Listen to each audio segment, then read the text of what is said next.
11 ਪੋਹ ਦੀ ਸ਼ਾਮ ਨੂੰ ਤਰਕਾਲਾਂ ਢਲ ਚੁੱਕੀਆਂ ਸਨ।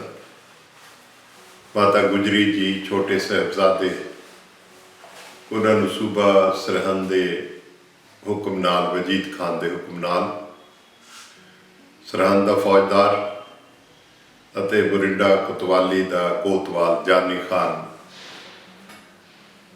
ਉਹਨਾਂ ਨੂੰ ਠੰਡੇ ਬੁਰਜ 'ਚ ਲੈ ਕੇ ਆਇਆ।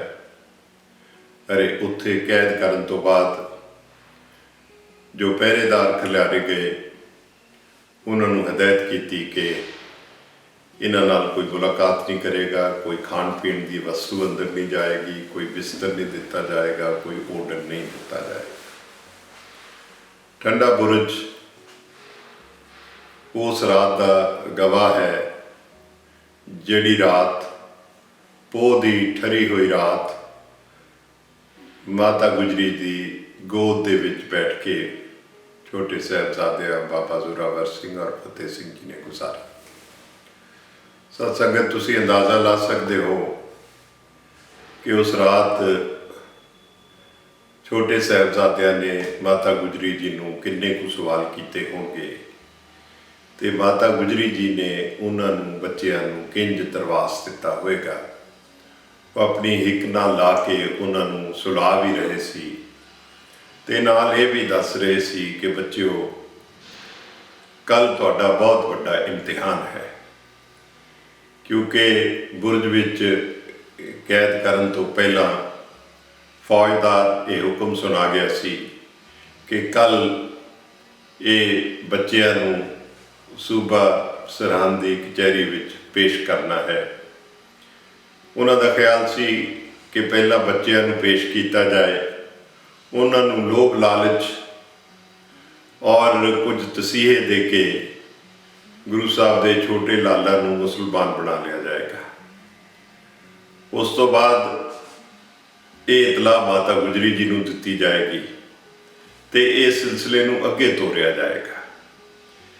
ਸਾਰੀ ਮਾਤਾ ਜੀ ਨੂੰ ਇਸ ਗੱਲ ਦਾ ਪਤਾ ਸੀ ਕਿ ਜਿਹੜਾ ਕੱਲ੍ਹ ਬੱਚਿਆਂ ਨੂੰ ਕੇਵਲ ਸੂਬੇ ਦੀ ਕਚਹਿਰੀ ਵਿੱਚ ਪੇਸ਼ ਕਰਨ ਦਾ ਹੁਕਮ ਕੀਤਾ ਹੈ, ਇਸ ਦੇ ਪਿੱਛੇ ਬੜੀ ਵੱਡੀ ਚਾਲ ਹੈ। ਮਾਤਾ ਜੀ ਸਾਰੀ ਰਾਤ ਬੱਚਿਆਂ ਨੂੰ ਇਸ ਗੱਲ ਦੀ ਪ੍ਰੇਰਨਾ ਦਿੰਦੇ ਰਹੇ ਕਿ ਕੱਲ੍ਹ ਤੁਹਾਡਾ ਬਹੁਤ ਵੱਡਾ ਇਮਤਿਹਾਨ ਹੈ, ਤੁਹਾਡੇ ਸਿਦਕ ਦਾ ਇਮਤਿਹਾਨ ਹੈ, ਤੁਹਾਡੇ ਰਾਹੀਂ ਤੁਹਾਡੇ ਪਿਤਾ ਦਸ਼ਮੇਸ਼ ਦਾ ਇਮਤਿਹਾਨ ਹੈ, ਤੁਹਾਡੇ ਦਾਦਾ ਗੁਰੂ ਤੇਗ ਬਹਾਦਰ ਦਾ ਇਮਤਿਹਾਨ ਹੈ। ਤੁਸੀਂ ਉਸ ਇਮਤਿਹਾਨ ਵਿੱਚ ਫੇਲ ਨਹੀਂ ਹੋਣਾ, ਸਿਦਕ ਨਹੀਂ ਹਾਰਨਾ। ਸਿਰ ਜਾਏ ਤਾਂ ਜਾਏ ਪਰ ਸਿੱਖੀ ਸਿਦਕ ਨਾ ਜਾਏ। ਇਹ ਪ੍ਰੇਰਨਾ ਸਾਰੀ ਰਾਤ ਮਾਤਾ ਜੀ ਦਿੰਦੇ ਰਹੇ ਔਰ ਜੈਸੇ ਹੀ ਸਵੇਰ ਹੋਈ, ਕਚਹਿਰੀਆਂ 'ਚ ਹਲਚਲ ਮੱਚੀ, ਚਾਰੇ ਪਾਸੇ ਸਨਾਟਾ ਸੀ।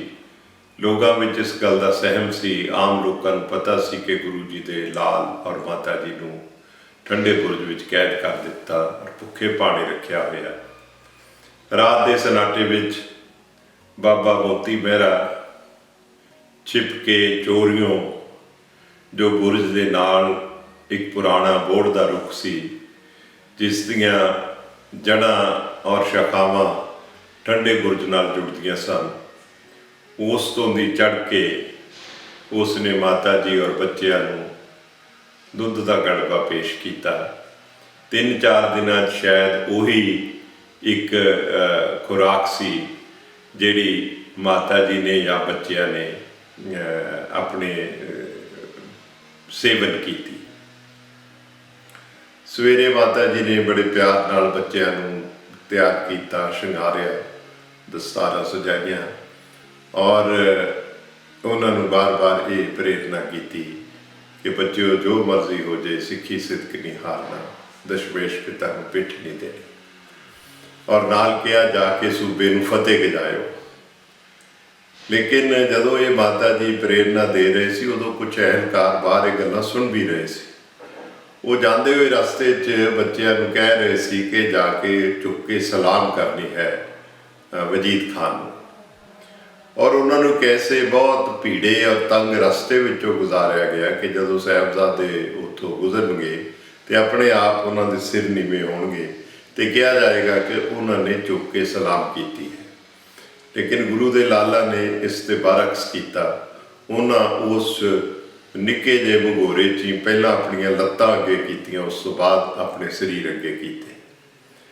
ਇਹ ਸਾਰਾ ਕੁਝ ਦੇਖ ਕੇ ਵੀ ਜਿਹੜਾ ਸੂਬਾ ਸਰਹੰਦ ਸੀ ਵਜੀਦ ਖਾਨ ਤਿਲ ਬੁਲਾ ਉੱਠਿਆ। ਬੱਚਿਆਂ ਨੇ ਜਾ ਕੇ ਗੱਜ ਕੇ ਫਤਿਹ ਗਜਾਈ, ਵਾਹਿਗੁਰੂ ਜੀ ਕਾ ਖਾਲਸਾ ਵਾਹਿਗੁਰੂ ਜੀ ਕੀ फतेह। इस पे भी तड़प उठे वजीद खान कि ये क्या है, ये क्या तमाशा है, हमारी तौहीन की जा रही है।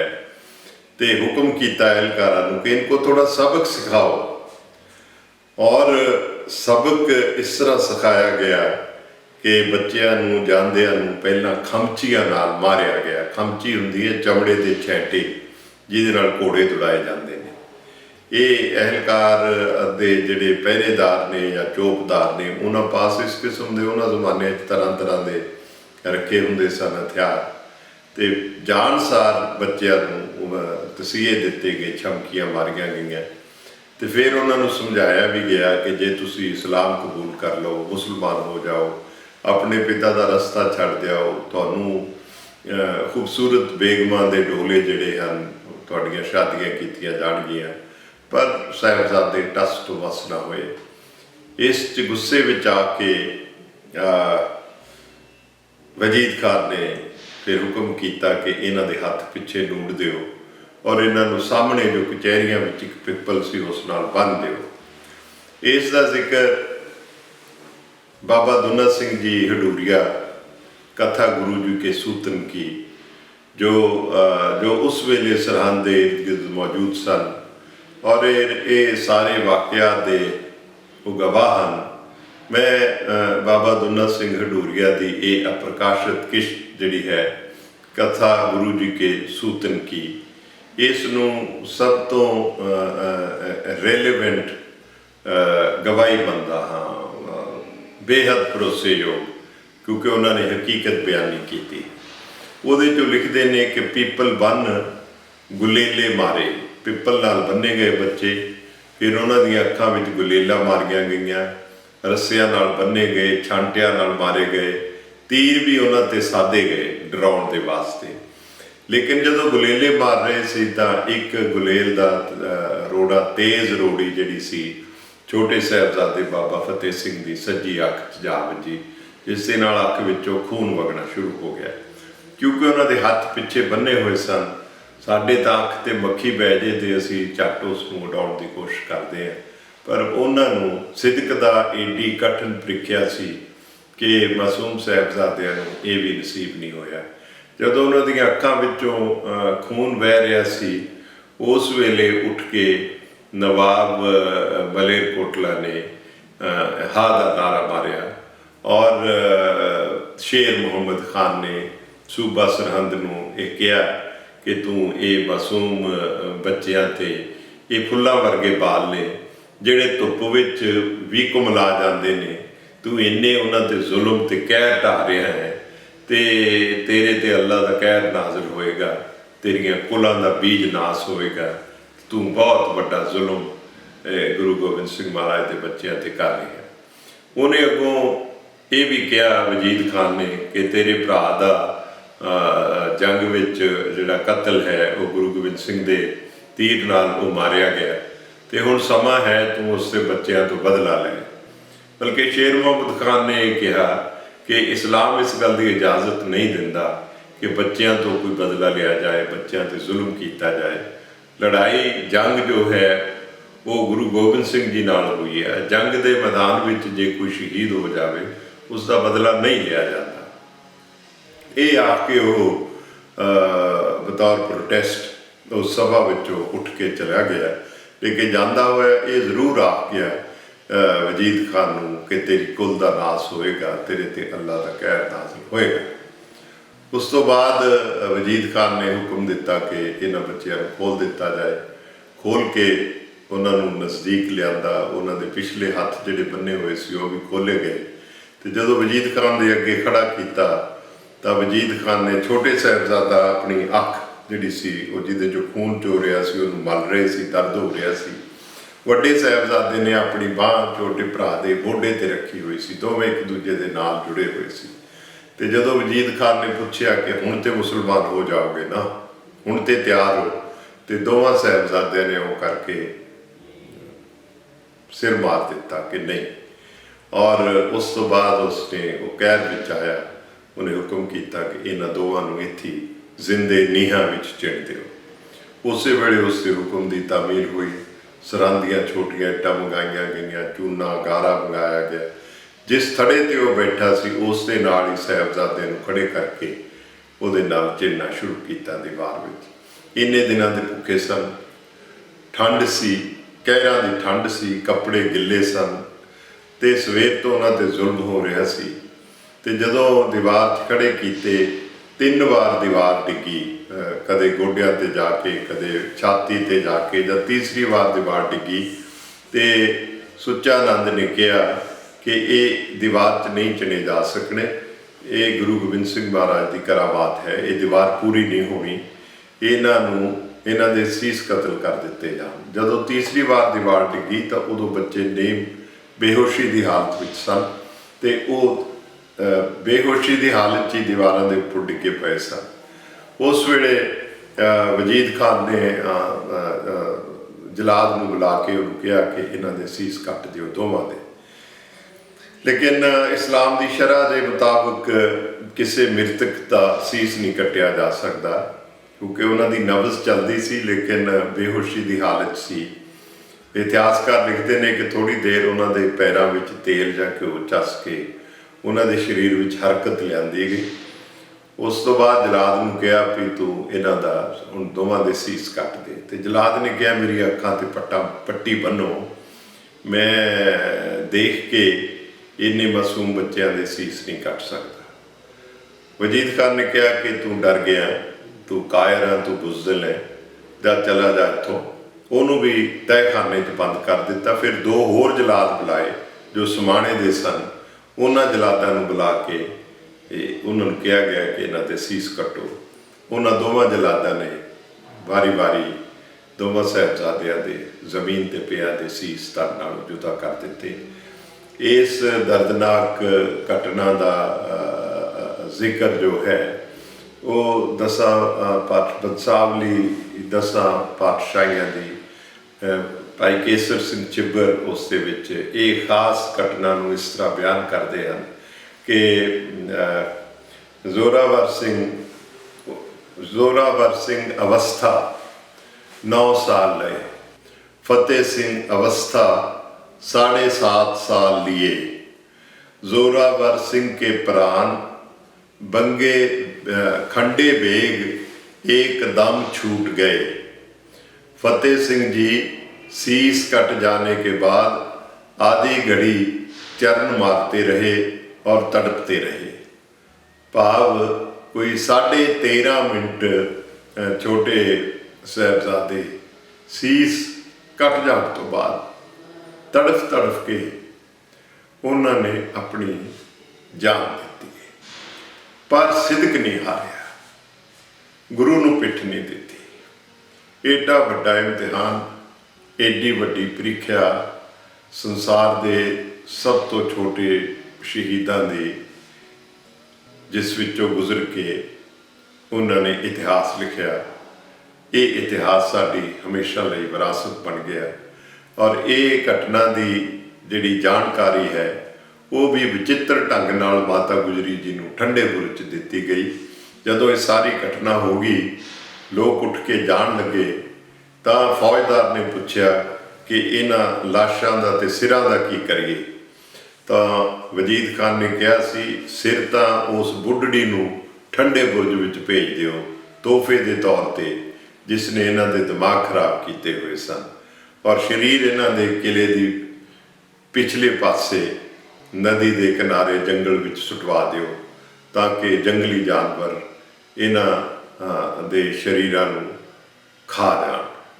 जदों वो सीस माता गुजरी जी के पास लैके सिपाही गए, माता जी ने देखे वही छोटे साहिबजादे जिन्होंने सवेरे तैयार पर तैयार करके सूबे की कचहरी विच पेश होने भेजा सी। उन्होंने सीस कट के वापस आ गए, एकदम खामोश हो गए। बारी बारी दोवां दे सीसां नूं तकिया और ਸਿਪਾਹੀਆਂ ਨੂੰ ਸਵਾਲ ਕਰਦੇ ਹਨ ਕਿ ਇਹ ਮੇਰੇ ਲਾਡਲੇ ਸਿਦਕ ਤੋਂ ਤਾਂ ਨਹੀਂ ਹਾਰੇ ਸਨ। ਅੱਗੋਂ ਸਿਪਾਹੀ ਆਖਦੇ ਨੇ, ਮਾਤਾ ਜੇ ਸਿਦਕ ਤੋਂ ਹਾਰੇ ਹੁੰਦੇ ਤੇ ਜਿਉਂਦੇ ਵਾਪਸ ਆਉਂਦੇ। ਇਹਨਾਂ ਦੇ ਸੀਸ ਹੀ ਇਸ ਕਰਕੇ ਕੱਟੇ ਗਏ ਨੇ, ਇਹ ਜਕਾਰੇ ਲਾਉਂਦੇ ਰਹੇ, ਇਹ ਆਪਣੇ ਪਿਤਾ ਦਾ ਜ਼ਿਕਰ ਕਰਦੇ ਰਹੇ, ਇਸ ਕਰਕੇ ਸੂਬੇ ਨੇ ਕ੍ਰੋਧ ਵਿੱਚ ਆ ਕੇ ਇਹਨਾਂ ਦੇ ਸੀਸ ਕਟਵਾ ਦਿੱਤੇ। ਮਾਤਾ ਜੀ ਨੇ ਹੱਥ ਜੋੜੇ, ਦੋਵਾਂ ਪੋਤਿਆਂ ਨੂੰ ਨਮਸਕਾਰ ਕੀਤੀ ਤੇ ਨਾਲ ਕਿਹਾ। ਉਹਨਾਂ ਨੂੰ ਯਾਦ ਆਈ ਜਦੋਂ ਮਾਤਾ ਜੀ ਤੋਂ ਜੀ ਗੁਜ਼ਰੇ ਸਨ, ਇਹ ਦੋਵੇਂ ਪੋਤਰੇ ਦਸਮ ਪਾਤਸ਼ਾਹ ਹਜ਼ੂਰ ਨੇ ਮਾਤਾ ਗੁਜਰੀ ਜੀ ਦੀ ਝੋਲੀ ਪਾ ਦਿੱਤੇ ਸਨ ਕਿ ਇਹਨਾਂ ਦੀ ਪ੍ਰਤਿਪਾਲਨਾ, ਇਹਨਾਂ ਦੀ ਤਰਬੀਅਤ ਹੁਣ ਤੁਸੀਂ ਕਰਨੀ ਹੈ। 4 ਸਾਲ ਇਹ ਦੋਵੇਂ ਲਾਡਲੇ ਪੋਤਰੇ ਮਾਤਾ ਗੁਜਰੀ ਜੀ ਦੇ ਸਾਥ ਰਹੇ। ਉਹਨਾਂ ਨੇ ਇੱਕ ਪਲ ਨਹੀਂ ਸੀ ਵਿਛੋੜਿਆ, ਕਿਉਂਕਿ ਗੁਰੂ ਗੋਬਿੰਦ ਸਿੰਘ ਜੀ ਨੇ ਕਿਹਾ ਸੀ, ਮਾਤਾ ਜੀ ਇਹਨਾਂ ਨੂੰ ਕਦੇ ਨਜ਼ਰਾਂ ਤੋਂ ਓਝਲ ਨਹੀਂ ਕਰਨਾ, ਵਿਛੋੜਨਾ ਨਹੀਂ। ਆਖਰੀ ਬੋਲ ਮਾਤਾ ਜੀ ਨੇ ਕਹੇ ਕਿ ਮੈਨੂੰ ਮੇਰੇ ਪੁੱਤਰ ਨੇ ਆਖਿਆ ਸੀ ਇਹਨਾਂ ਨੂੰ ਕਦੇ ਵਿਛੋੜਨਾ ਨਹੀਂ, ਇਹ ਨਜ਼ਰਾਂ ਤੋਂ ਓਝਲ ਨਹੀਂ ਕਰਨੇ। ਅੱਜ ਪਹਿਲੀ ਵਾਰੀ ਕੁਝ ਸਮੇਂ ਲਈ ਮੇਰੀ ਨਜ਼ਰਾਂ ਤੋਂ ਓਝਲ ਹੋਏ ਤੇ ਵੱਡੇ ਭਾਣੇ ਵਰਤ ਗਏ। ਅੱਛਾ ਬੱਚਿਓ, ਮੈਂ ਤੁਹਾਡੇ ਕੋਲ ਆ ਰਹੀ ਹਾਂ। ਇਹ ਆਖ ਕੇ ਮਾਤਾ ਜੀ ਨੇ ਆਪਣੀਆਂ ਅੱਖਾਂ ਬੰਦ ਕਰ ਲਈਆਂ, ਸਵਾਸ ਤਿਆਗ ਦਿੱਤੇ। ਇਤਿਹਾਸ ਦਾ ਪੰਨਾ ਅੱਗੇ ਤੁਰਦੇ ਨੇ, ਬਹੁਤ ਕੁਛ ਹੈ। ਇੱਕ ਆਖਰੀ ਘਟਨਾ, ਮਾਤਾ ਜੀ ਦਾ ਸਰੀਰ ਵੀ ਉੱਥੇ ਸੁਟਵਾ ਦਿੱਤਾ। ਜਿੱਥੇ ਬੱਚਿਆਂ ਦੇ ਸਨ ਉੱਥੇ ਸੀਸ ਸਨ। ਅੱਜ ਗੁਰਦੁਆਰਾ ਬੀਬਾਨਗੜ੍ਹ ਉੱਥੇ ਮੌਜੂਦ ਹੈ। ਪੂਰਾ ਇੱਕ ਦਿਨ ਕਸ਼ਮਕਸ਼ ਚੱਲਦੀ ਰਹੀ ਕਿ ਸੰਸਕਾਰ ਕਿਵੇਂ ਹੋਵੇ। ਦੀਵਾਨ ਟੋਡਰਮਲ ਨੇ ਕੋਸ਼ਿਸ਼ ਕੀਤੀ ਆਪਣਾ ਅਸਰ ਸੁਖ ਵਰਤ ਕੇ ਸੂਬੇ ਨੂੰ ਇਸ ਗੱਲ ਲਈ ਮਨਾਇਆ ਕਿ ਸਾਨੂੰ ਸੰਸਕਾਰ ਕਰਨ ਦੀ ਇਜਾਜ਼ਤ ਦਿੱਤੀ ਜਾਏ। ਸੂਬੇ ਨੇ ਕਿਹਾ, ਅੱਛਾ ਮੁੱਲ ਜ਼ਮੀਨ ਖਰੀਦੋ। ਜ਼ਮੀਨ ਮੁੱਲ ਖਰੀਦੀ, ਮੋਹਰਾਂ ਖੜੀਆਂ ਕਰਕੇ ਸੰਸਾਰ ਦੀ ਸਭ ਤੋਂ ਮਹਿੰਗੀ ਜ਼ਮੀਨ ਸਰਹੰਦ ਦੀ ਧਰਤੀ ਤੇ ਦੀਵਾਨ ਟੋਡਰਮਲ ਨੇ ਖਰੀਦੀ। ਔਰ ਇੱਕ ਵਿਚਿੱਤਰ ਗੱਲ ਇਹ ਹੋਈ ਕਿ ਜਦੋਂ ਉਹ ਹੰਸਲੀ ਨਦੀ ਜੋ ਕਿਲੇ ਦੇ ਪਿਛਲੇ ਪਾਸੇ ਵਗਦੀ ਸੀ ਬੜੀ ਤੇਜ਼, ਉਹਦੇ ਕੰਢਿਆਂ ਦੇ ਦੋਨੇ ਪਾਸੇ ਜੰਗਲ ਸੀ ਔਰ ਜੰਗਲ ਵਿੱਚ ਖੂੰਖਾਰ ਜਾਨਵਰ ਰਹਿੰਦੇ ਸਨ। ਉਹਨਾਂ ਦਾ ਖਿਆਲ ਸੀ ਹੋ ਸਕਦਾ ਹੈ ਉਹ ਖੂੰਖਾਰ ਜਾਨਵਰ ਅੱਧਤ ਜੱਦੀਆਂ ਲਾਸ਼ਾਂ ਨੂੰ ਖਾ ਗਏ ਹੋਣ। ਲੇਕਿਨ ਜਦੋਂ ਦੀਵਾਨ ਟੋਡਰਮਲ ਸੰਗਤਾਂ ਦੇ ਨਾਲ ਉੱਥੇ ਪੁੱਜੇ ਤਾਂ ਹੈਰਾਨ ਹੋਏ ਕਿ ਇੱਕ ਬੱਬਰ ਸ਼ੇਰ ਉਹਨਾਂ ਸ਼ਹੀਦਾਂ ਦੇ ਸਰੀਰਾਂ ਤੇ ਪਹਿਰਾ ਦੇ ਰਿਹਾ ਸੀ। ਉਹਨੇ ਕਿਸੇ ਨੂੰ ਨੇੜੇ ਤੱਕ ਨਹੀਂ ਲੱਗਣ ਦਿੱਤਾ। ਜੈਸੇ ਹੀ ਸੰਗਤ ਉੱਥੇ ਪਹੁੰਚੀ, ਉਹ ਬੱਬਰ ਸ਼ੇਰ ਜਿਹੜਾ ਸੀ ਉੱਥੇ ਨਜ਼ਰਾਂ ਤੋਂ ਓਝਲ ਹੋ ਗਿਆ, ਜੰਗਲ ਦੇ ਵਿੱਚ ਜਾ ਵੜਿਆ। ਤੇ ਫਿਰ ਇਹਨਾਂ ਸ਼ਹੀਦਾਂ ਦੇ ਸਰੀਰਾਂ ਦੀ ਸੰਭਾਲ ਕੀਤੀ ਗਈ। ਹੰਸਲਾ ਨਦੀ ਵਿੱਚੋਂ ਪਾਣੀ ਲੈ ਕੇ ਇਸ਼ਨਾਨ ਕਰਾਏ ਗਏ, ਵਿਵਾਨ ਸਜਾਏ ਗਏ। ਉਸ ਸੰਸਾਰ ਦੀ ਸਭ ਤੋਂ ਮਹਿੰਗੀ ਧਰਤੀ ਤੇ ਦਾਦੀ ਅਤੇ ਪੋਤਿਆਂ ਦਾ ਅੰਤਮ ਸੰਸਕਾਰ ਕੀਤਾ ਗਿਆ। ਇਹ ਹੈ ਸ਼ਹੀਦੀ ਸਾਕਾ ਸਰਹੰਦ ਦਾ, ਛੋਟੇ ਸਾਹਿਬਜ਼ਾਦਿਆਂ ਦੀ ਸ਼ਹਾਦਤ ਦੀ ਦਾਸਤਾਨ, ਜੋ ਅੱਜ ਵੀ ਸੱਜਰੀ ਹੈ। ਅੱਜ ਵੀ ਇੰਜ ਜਾਪਦਾ ਹੈ ਜਿਵੇਂ ਸਾਰਾ ਕੁਝ ਕੱਲ੍ਹ ਵਾਪਰਿਆ। ਐਡੀ ਦਰਦਨਾਕ ਦਾਸਤਾਨ ਹੈ, ਇਸ ਨੂੰ ਬਿਆਨ ਕਰਨਾ ਬਹੁਤ ਔਖਾ ਹੈ। 316 ਸਾਲ ਹੋ ਗਏ ਨੇ, ਲੇਕਿਨ ਅੱਜ ਵੀ ਮਨ ਅਥਰੂ ਹੋ ਉੱਠਦਾ ਹੈ। ਮੈਂ ਸਮਝਦਾ ਕਿ ਉਹਨਾਂ ਸਾਹਿਬਜ਼ਾਦਿਆਂ ਦੀਆਂ ਸ਼ਹਾਦਤਾਂ ਨੂੰ ਇਹੋ ਹੀ ਸ਼ਰਧਾਂਜਲੀ ਹੈ ਕਿ ਅਸੀਂ ਇਹ ਦਾਸਤਾਨ, ਲਹੂ ਭਿੱਜੀ ਦਾਸਤਾਨ ਆਪਣੇ ਬੱਚਿਆਂ ਨੂੰ ਆਪਣੀਆਂ ਗੋਦੀਆਂ 'ਚ ਬਿਠਾ ਕੇ ਉਸੇ ਤਰ੍ਹਾਂ ਸੁਣਾਈਏ ਜਿਵੇਂ ਮਾਤਾ ਗੁਜਰੀ ਨੇ ਠੰਡੇ ਬੁਰਜ ਵਿੱਚ ਉਹਨਾਂ ਨੂੰ ਸਿੱਖਿਆ ਦੇ ਕੇ ਇਸ ਪ੍ਰੀਖਿਆ ਦੀ ਘੜੀ ਸਮੇਂ ਤਿਆਰ ਕਰਕੇ ਭੇਜਿਆ ਸੀ। ਇਹ ਸਾਡਾ ਦਾਇਤਵ ਹੈ। ਜਿਨ੍ਹਾਂ ਵੀ ਮਾਤਾ ਪਿਤਾਵਾਂ ਨੂੰ ਗੁਰੂ ਨੇ, ਵਾਹਿਗੁਰੂ ਨੇ, ਸੱਚੇ ਪਾਤਸ਼ਾਹ ਨੇ ਬੱਚਿਆਂ ਦੀ ਦਾਤ ਬਖਸ਼ੀ ਹੈ, ਪੋਤੇ ਪੋਤੀਆਂ ਦੀ ਦਾਤ ਬਖਸ਼ੀ ਹੈ। ਉਹ ਇਹ ਸਾਕਾ ਸਰਹੰਦ ਉਹਨਾਂ ਬੱਚਿਆਂ ਦੇ ਸਪੁਰਦ ਜ਼ਰੂਰ ਕਰਨ ਤਾਂ ਕਿ ਆਉਣ ਵਾਲੀਆਂ ਪੀੜ੍ਹੀਆਂ ਤੱਕ ਇਹ ਸੱਚ ਸਲਾਮਤ ਰਹੇ। ਸਿਦਕ ਦੀ ਫਤਿਹ ਹੋਵੇ, ਸਿਦਕ ਦਾ ਸੱਚ ਸਦਾ ਸਲਾਮਤ ਹੋਵੇ। ਵਾਹਿਗੁਰੂ ਜੀ ਕੀ ਫਤਿਹ ਹੋਵੇ। ਵਾਹਿਗੁਰੂ ਜੀ ਕਾ ਖਾਲਸਾ, ਸ੍ਰੀ ਵਾਹਿਗੁਰੂ ਜੀ ਕੀ ਫਤਿਹ।